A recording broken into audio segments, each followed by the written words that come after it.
Unit 2, Lesson 1. Track 10.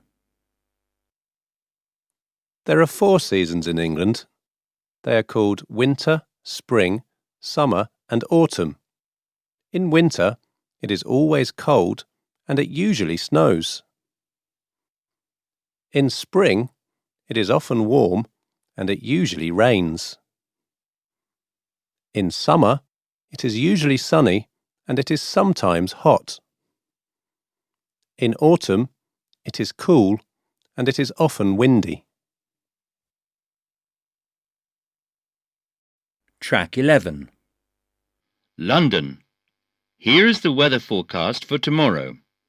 It will be cloudy with some rain in the morning. In the afternoon, it will be dry and sunny. The temperature will be 18 degrees. It will be cooler in the evening.